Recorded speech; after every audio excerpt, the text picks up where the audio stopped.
Welcome to the Manufacturing Masters Podcast with your host, Allison DeFord. What's the first thing that comes to your mind when somebody suggests to you to add digitalization to your business? It's a big word. You think, how much time is this going to take? How much is it going to cost?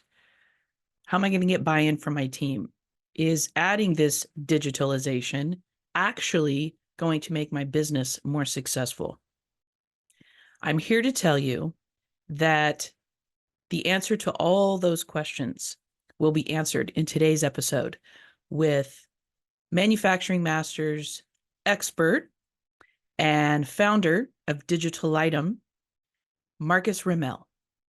He is going to uncover for you how adding digitalization to your manufacturing business will make an incredible difference, the steps to take when approaching it, eating the elephant in small bites, and also, I think, demystify and debunk some of the junk you've learned or maybe something that's getting in your way in terms of moving forward and being progressive and proactive and adding this to your business.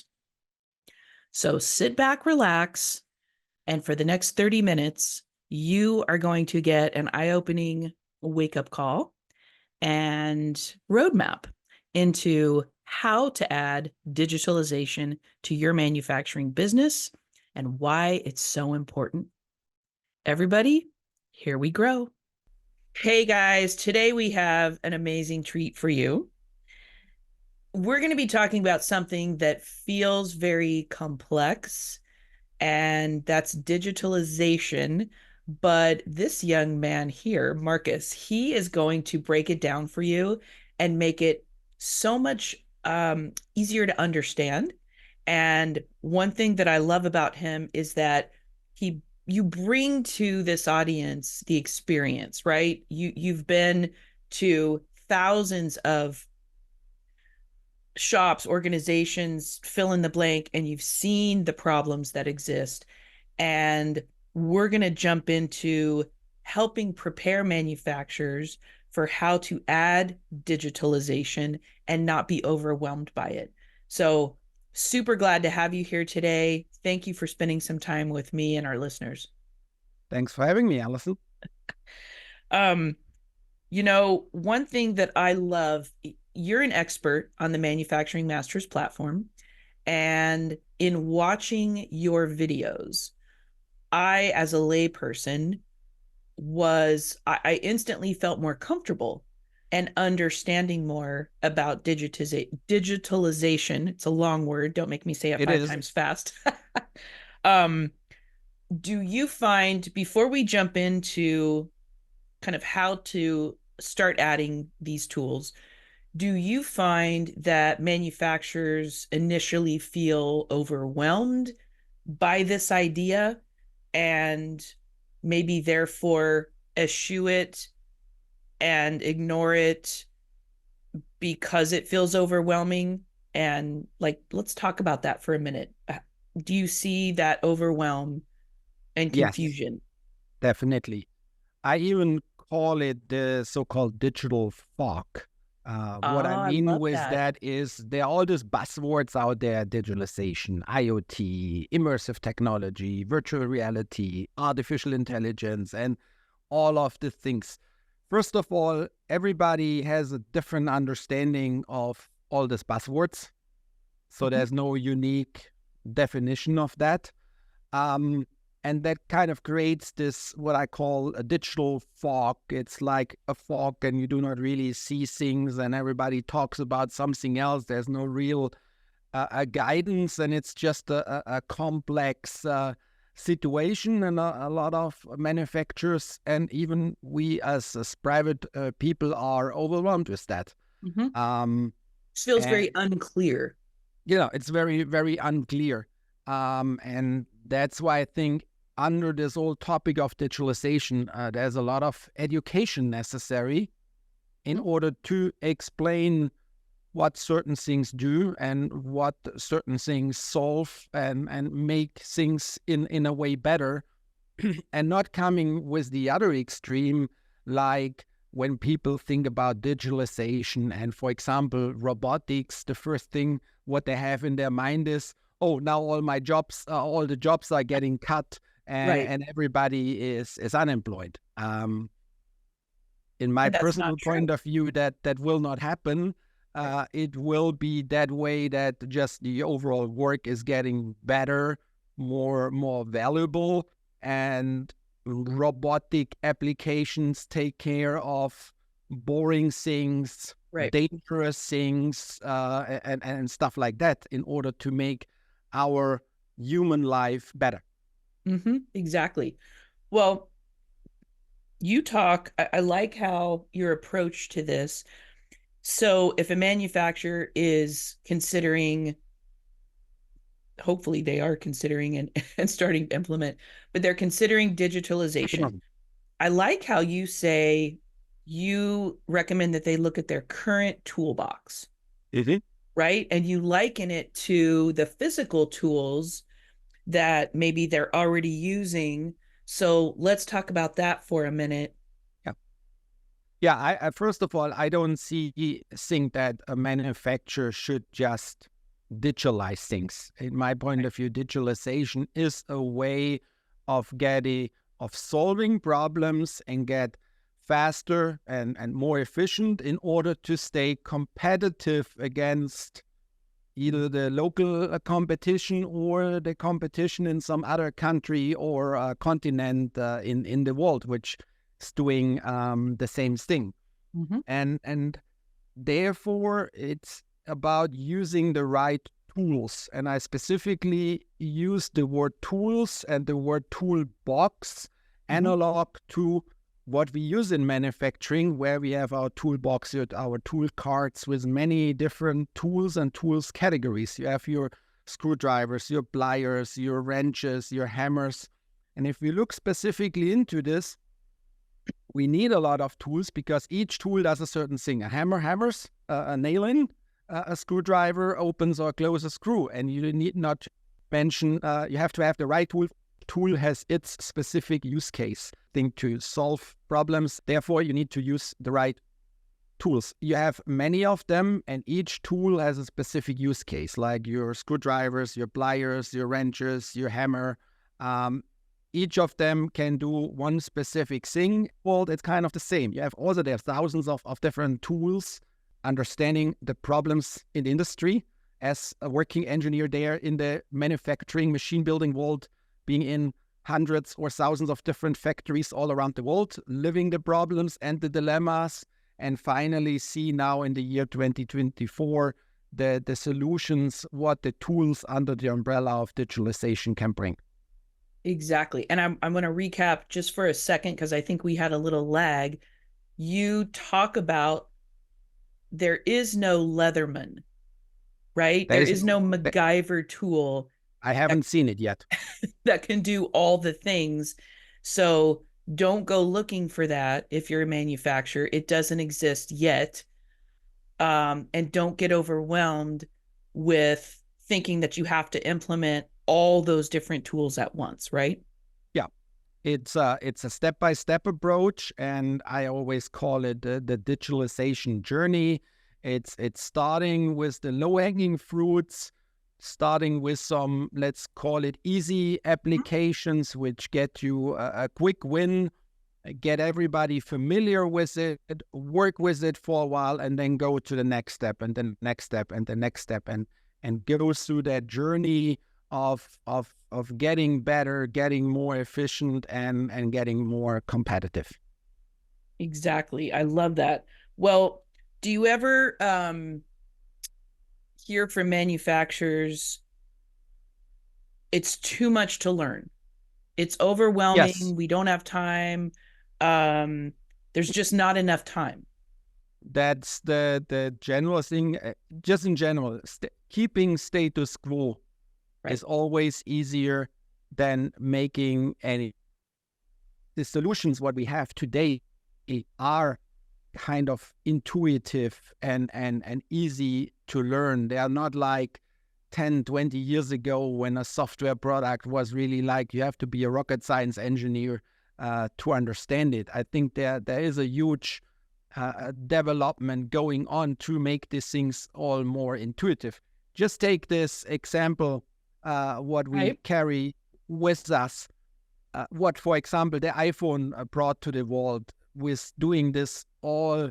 It is a very complex device, but it does it in an intuitive way so that the majority of the people really can use it and understand it. And that kind of trend is in all the industry applications as well.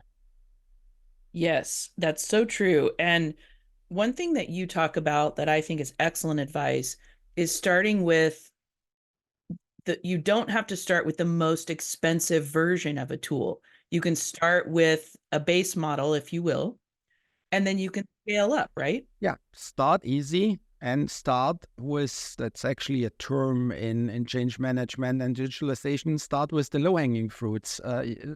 Look up or define a problem which is kind of easy to solve with not of a big investment, which is relatively fast to implement, and where you see a fast result, that it works, and take this as a win and then go from there the next step. Don't go with the super expensive multi-million-dollar mega project which takes years to implement and then maybe doesn't work and everybody is frustrated and you wasted a lot of time and energy and money. Right. And you know, we have a saying, I'm sure you've heard it, eat the elephant in small bites, right? Yeah, exactly. I'm going to throw you a zinger. Is there anything in German that's equivalent to that? Yeah. I'm pretty sure, but it doesn't doesn't pop come up. to right now. Yeah, it doesn't come to my mind right now. I've always found it a strange saying, but like I think it makes sense, right? It's like you don't have to start here, Yeah. and you know, start somewhere. I think that's your message too, is start somewhere and start with the smaller problems or the easier, not the smaller, the easier to solve problems, and see it like on a tools level. Implement or try out that one tool, and then the next tool, and then the next tool, and add more and more digital tools to your analog toolbox, and get by this better, faster, more efficient, and solve these ongoing problems and dilemmas we have in the industry, which we all know: labor shortage, skills gap, fluctuation of people, no data, lots of paper still involved on the shop floor, millions of Excel sheets to run an operation, and all of that, gut feeling decisions versus database decisions, and all of that. Well, and a lot of those feel so big, like maybe a little uncontrollable. And I feel like digitalization is in your control. Do you agree? Yes, you have definitely more control and more oversight, as these tools just give additional features in control, in visualization, and all of that. Well, and another thing that you talk about, implementation is key. Yes. So working with a digitalization expert, like you don't have to go this alone. Do you want to talk a little bit more about implementation? Because I think that's really... Yeah, the digitalization is the key. Just as example, if you buy this silver bullet super magic tool for a lot of money, but you don't know how to use it, or your people don't know how to use it, or don't want to use it, that can be a problem too, because they see no value, or they think they getting rid of whatever wild theories they have. You spend a lot of money, but that thing doesn't bring any value and just collect dust. It doesn't make any sense. That's why the implementation is so important, in order to bring the people on board, explain them what is the value of this tool, what helps them specifically to make their life better. And then with my experience, the acceptance is also much higher. And then people like to use that tool because it feels good. It helps them, and work and life is better out of this. Exactly. No. Same with, again, the magic device, which brought into our world. Can you live a day without this thing? It kind of feels like oxygen, doesn't it? Yeah, it is kind of it's a necessary evil. Yeah. Yes, there are some bad things about this thing as well, but in majority, it provides us a lot of value and makes our life easier and better. Well, and this last point, I'm so happy that you brought that up, because I would venture to guess that if you don't get buy-in from your employees, you've got to overcome, you mitigate the risk, right? Mm-hmm. Because it can feel scary for them. Like, whoa, is this going to replace my job? What's going to happen to me? Yeah. And so I think you brought that up, and I think it's so important. I would think that's one of the biggest parts of implementation, and really, I would call it the beginning steps of implementation are that onboarding of your team, getting them excited, helping them understand the value of this thing, this tool that you're going to add. And that is going to, I would think, help implementation be so much more seamless. And yeah, it's definitely one big part. The worst thing what can happen is that the users don't want to use that new tool for whatever reason. That's why it's important to show off the benefits and communicate these benefits into the language that the user is that the users understand it. Right. If you talk in, let's say, CO language about this, maybe your shop floor people, which might be the users of this tool, don't understand it. So you have to kind of talk about the benefits, what they have. Mm-hmm. Let's say, just bringing out an example, if one task is to write a lot of reports and wasting a lot of time on them, because writing reports is normally not a task what everybody enjoys. When I look into the field service world, writing a field service report is the favorite task of every field service technician out there. Said no one ever. Exactly. And so if you do the reports, you do not really put a lot of intentions into that, and the quality is then also not that great. If you come up with a tool which kind of does an automation on that and makes it faster and in some form automatic, and you don't need to do this task what you don't want to do anymore, right? That's actually cool. So that's a benefit. And so that's a way to positively argue with arguments that people are using this type of tools. So a very important, just for you listening or watching, let's just say that one more time. One of the most important parts of implementation is buy-in, right? Get the buy-in from your team. Make sure they know what's in it for them. Yeah, because that's what major point. And if you have the buy-in, then the learning of how to use that tool normally just it goes pretty easy, because then these people also show an interest, and they want to learn and they want to use it, and they have an eager to, hey, I want to try this new tool. And the one who plays with the new toy is always the cool guy. Right. Yeah. And that is very important. Yeah, you want that kind of environment and feeling. Right. Enthusiastic. They're excited. I think that's the thing to look for too, to gauge how well you've onboarded them ahead of time.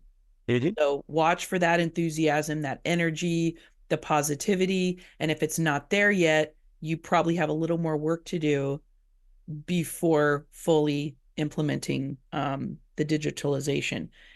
Yes, that's definitely a good summary. And, quickly, we have to wrap up here in a minute, but Meaning? another thing you talk about that I think is really important is how digitalization serves your customers better. And I think a lot of times manufacturers add these tools, and then when they talk about it, like in their marketing messaging, it's all about, we added XYZ, and this is what we're excited about, but they don't address what's in it for the customer and why the customer should care. Do you see that as well? Yeah, I see that a lot as well on digital features, that they talk more about the inside values than what's And in outside. for the client or end customer. Yeah. For example, in the machine building world, when you're a seller or a maker of complex production machines, in the past, the major focus point was always the engineering, design, and build of this new machine, and getting it out to the factory and commissioning it up and let it run. The whole topics of training and spare parts and life cycle management was kind of more on the lower edge of things.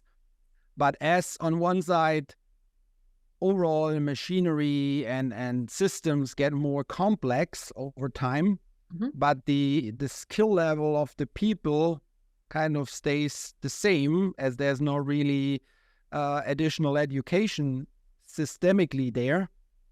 In my point of view, it generates a big gap, and this gap needs to be filled, because this gap caused unplanned downtime problems, issues, and so on and so on.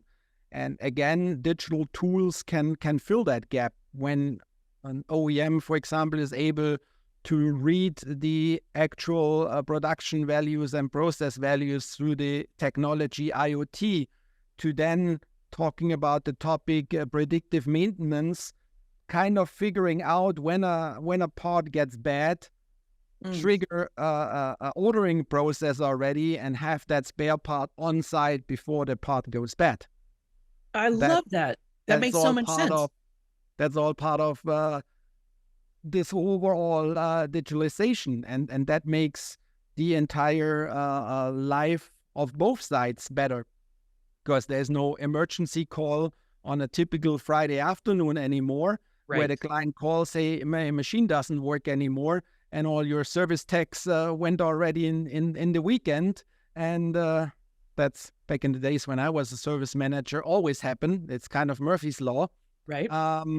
And you have to send somebody out, and you don't have anyone, or no one who wanna go, and all this challenges, this kind of emergency firefighter thrill of, here's a fire, now get out and fight it, versus let's do it preventive and prevent the fire from breaking out, so we have a smooth life.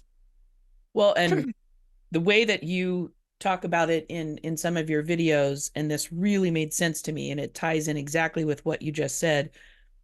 These tools are going to help a manufacturer be more proactive instead of reactive. So that's another selling point to your team and your customers, I think. Yeah.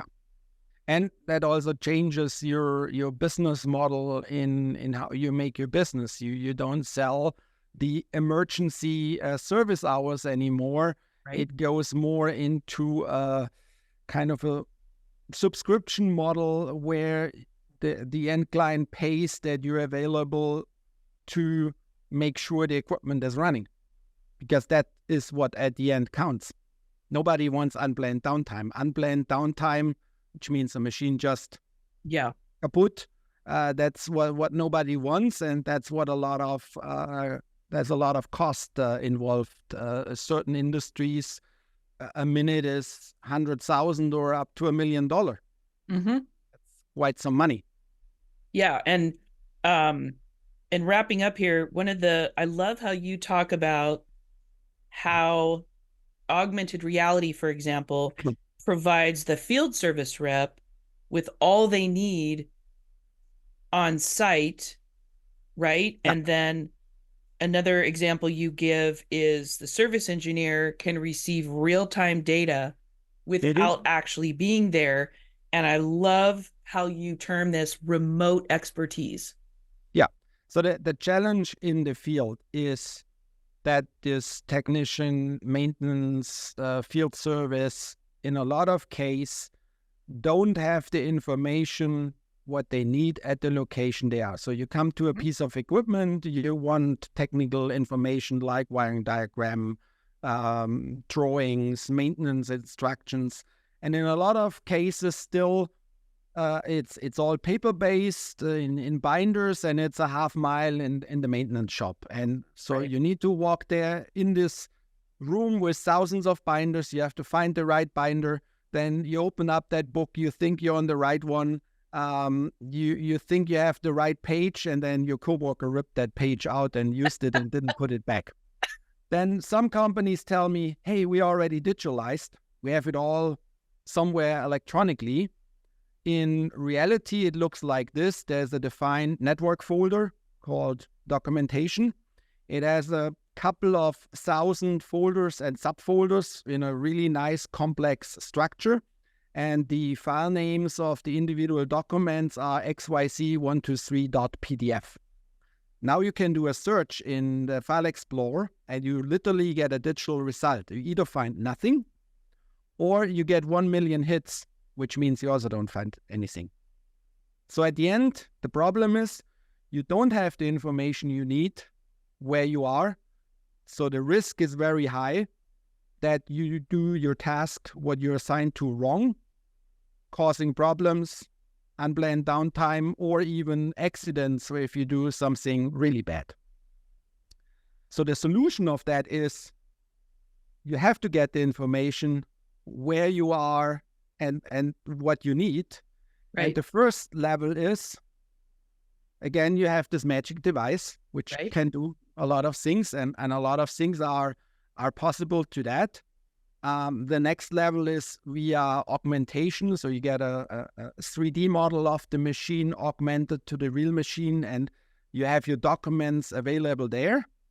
And then even one level up is in virtual reality, where you can do this all in a virtual space and use that, for example, for training ahead before you do a big task, and kind of train or play this work in virtual reality and do it really with your hands, and train it before you actually do it at the real object. Wow. That's more or less the magic of technology, which can help you there. And in the past, I would say it was there 10 years ago as well, but it was super complicated, very hard to implement. All of this content generation happened very manual, which means a lot of time, a lot of labor, expensive. But I see now, again, with technology and the magic of AI, that this all goes easier, less time, therefore also less cost. And therefore the whole barrier of entry got lowered a lot, so that a typical manufacturer can do it too. Of course, it's still an investment, but it's not like the $1 million like it was in the past. Right.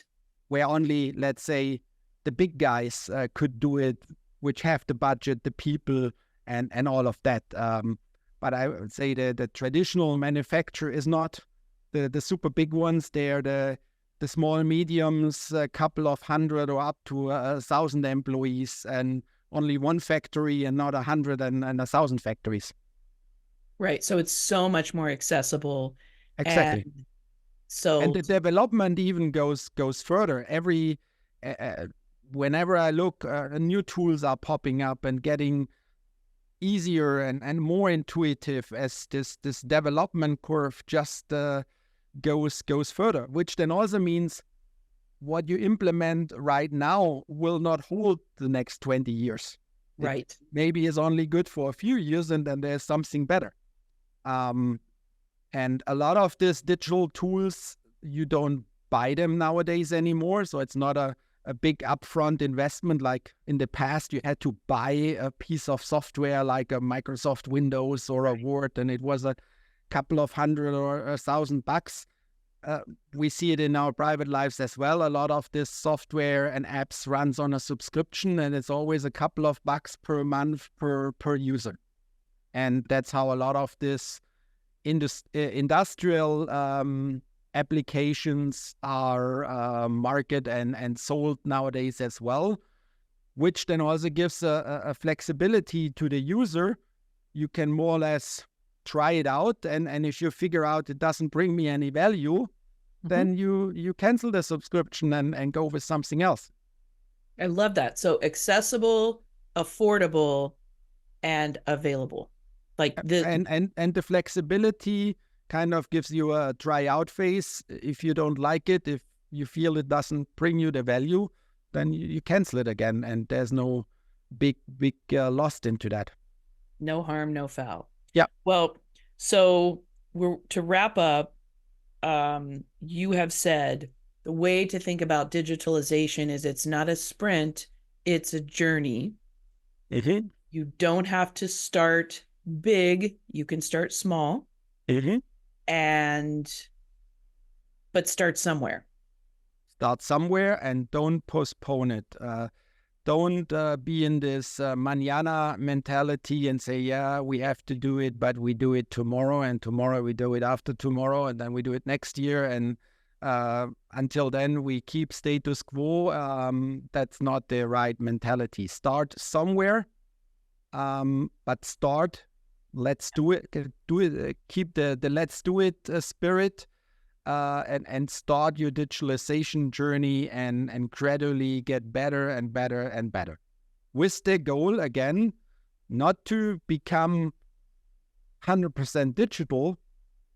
The target is to get more efficient, faster, get a better work-life balance, and be more competitive at the end. Absolutely. That's the goal. That's the target. Well, I love it.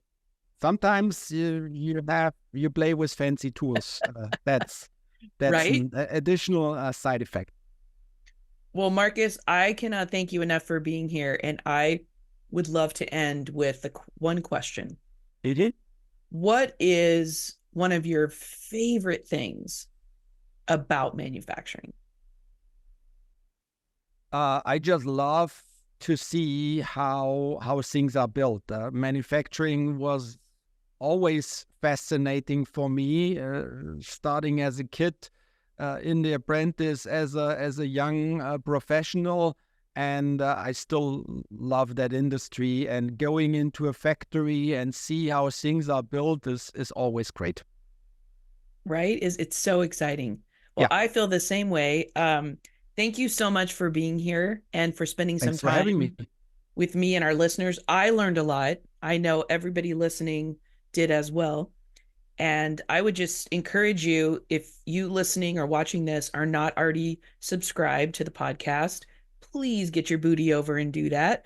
You will be doing yourself a big favor and your team, because these kinds of best practices are available to you and your team 24/7 and in real time. So it's always changing. It's always updated. And we just want to say to you listening and watching this, thank you. Thank you for what you do every day. Thank you for building something from nothing. And thank you for just creating such a beautiful world where we live, and for creating these fancy toys that Markus gets to play with sometimes. So exactly. Until next time, everybody. Thank you. If you're not already, subscribe to the Manufacturing Masters podcast on Apple Music or Spotify. And for a deeper dive, head on over to manufacturing-masters.com. It's everything they never taught you in school.